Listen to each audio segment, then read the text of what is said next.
Hey everyone, welcome back to another video. Today I'm going to be going over the most recent episode of Smackdown from July 24th. Sorry, I had to turn on my fan. But from July 24th, yeah, this one just happened last night. I wasn't watching it because NASCAR truck racing was on, so I was watching that instead. So yeah, I'm rewatching the show right now, and I'm doing these clips as we go. So yeah, Nick Aldis and Gunther's segment just finished. So yeah, it was a contract signing for their match at SummerSlam. By signing the contract, Nick Aldis relinquished his role as general manager, and yeah, he can't be a GM if he's gonna be a wrestler. So yeah, I guess that really makes sense. And yeah, Gunther could have solid promo how like my entire career is worth more than yours. My watch is worth more than your entire salary. That was pretty cool. He mentioned that he retired Goldberg, AJ Styles, and John Cena, and he can retire Nick Aldis before his career even gets going. But Nick Aldis has a solid promo. I mean, man, he literally, especially at the end of it, he said, "You're gonna go from the career killer to the man who's made a bitch by his boss." Like that's pretty cool. Nick Aldis, by the way, man, I forgot. Like as a wrestler, he can cut a promo. It was really good. It was a really good segment overall. So yeah, I'm gonna give it a 3.9 out of 5. Good start to SmackDown so far. So let's move on to the opening match or whatever came next. Alright, so next up was Brie Bella versus Lainey Reed, but before we get into that match, there was a backstage segment with Sami Zayn cutting a promo. It was like for 3 minutes, and then Adam Pearce came out, or they had a back and forth. But Sami Zayn, he's playing this heel character amazingly well, like generational stuff from Sami Zayn. I'm loving that character.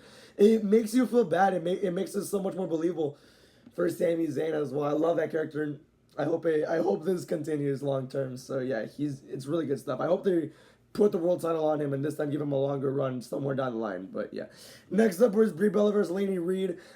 Pretty much a nothing match, I would say. It was just nothing. It was only there for like 50 seconds. Went to commercial, came back, and ended like within a minute. So nothing there to watch really. Brie Bella got the win on a roll up, so kind of protects Lainey Reed, kind of. Fatal Influence attacked them after the match, but Nikki Bella returned. First time seeing her on TV since April, since WrestleMania Night 1, where she announced she has an ankle injury. And then, yeah, that made the Bella Twins and Paige versus Fatal Influence official for SummerSlam. Now, Fatal Influence should win that match, honestly. I think Bella's and Paige should just be there to put them over and then have a little program of their own after that. So, yeah, that's cool there. I'm going to give the match a 1.8 out of 5, but for the post-match level, I'm going to give it a thumbs up. I think it was well done. So, yeah, let's move on. You know when we said give us more women's matches on Monday, like because they had none of that on Monday. You know how we clamored for more of them. That's not what we meant. We did not mean 3-minute matches for no reason. This was the Chelsea Green versus Kiana James was the what's it called, the interim WWE Women's Championship qualifying for the ladder match and all that. Chelsea Green got the win in 3.5 minutes, and that was it. Kiana James losing in 3.5 minutes.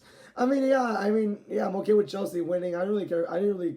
This is the one match where I didn't really care who won. But, dude, Kiana can work. Chelsea can work. Why not give them more time? They got 3 minutes. That's honestly inexcusable. And they were building up quite well. But it only got 3 minutes. It didn't end up being as cool as it could have been. Chelsea got the win. That's cool. But, like, oh, my gosh, dude. I'm going to give it a 2.4 out of 5. Like, it was getting to a good point. But it ended so abruptly. It was...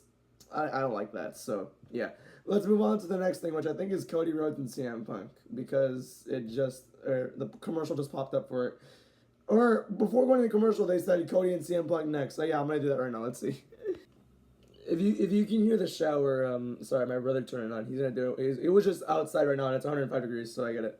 My friend is texting me. Hold on. No, I'm not gonna answer right now. But yeah, I'm sorry if that's a nuance, and I'm sorry if it's a yeah. But speaking of nuance, we had Cody Rhodes and CM Punk segment. Yeah, that's not there. Next up was Cody Rhodes and the CM Punk segment. Now, the thing I took away from this particular segment is that CM Punk's promo game was more like up here, and Cody Rhodes was down here. Start off with Cody Rhodes. Like Cody Rhodes' part of the promo just felt weak. Didn't really feel like it explored too much within this build. It kind of like Cody was just kind of mentioning how I need to finish this story. The way we finish the story is that I win at SummerSlam, or I need to win and finish whatever story. Buddy, you finished the story 2 years ago. I mean, he's giving BS by the creative team, so that's not on Cody. But hey, because Cody can cut amazing promos. Just this one was not his best spot. CM Punk, I mean, he kind of ran cylinders around Cody Rhodes here. I mentioned the word nuance in the beginning of this clip, and CM Punk indirectly stated that Cody Rhodes is kind of a nuance. He's very paranoid because every single one of his friends turned on him, and yeah, that's kind of the catalyst for this right here, right? Cody Rhodes is just so paranoid. He's so scared. I really do feel like Cody Rhodes could turn heel at SummerSlam. I'm not saying it's like a 100% chance, but I do think it could happen. Like, he has the ability to turn heel. I think he's in enough as a face. I feel like, shut up! I feel like annoying ass horny bastard. I'm not even kidding. But yeah, I think CM Punk just kind of ran circles around Cody Rhodes. Made excellent points. Rage baited him to the point where he said Dusty's kid. The last time we heard that was in the 2024 Rumble. He said that pissed Cody Rhodes off enough to where he's like, play my music instead, which I did not think. I don't even know. I thought that was a little weird, but you get what I mean. Like CM Punk was kind of the dominant man in this promo. If it wasn't for CM Punk, I think this segment would have been just kind of ass. And it's not Cody's fault. It's just the creative team just gives some terrible stuff. Anyways, let's move on. I'm gonna give it a 3.3 out of 5 though. Everyone's hating on this segment on social media. I didn't think it was that bad. I thought it was decent, but it's still, there was a lot to be desired for this segment. I'm rambling, but I'm hoping you know like the consensus of what I'm trying to say. So yeah, let's move on. All right, this match I have beef with Charlotte Flair versus Nia Jax. It was one of the qualifying matches for the interim WWE Women's Championship ladder match. It was honestly not even a bad match. It was just mid, I would say. It was developing kind of okay. It was getting into a good pace. And then out comes Jade and her faction causing another DQ, which I just fucking hate.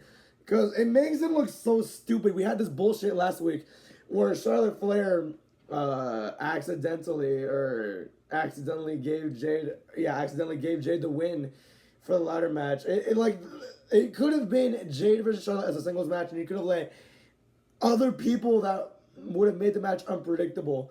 You could have made like other people get into this match. It's just so stupid. This entire narrative, it makes Jade and Charlotte look stupid.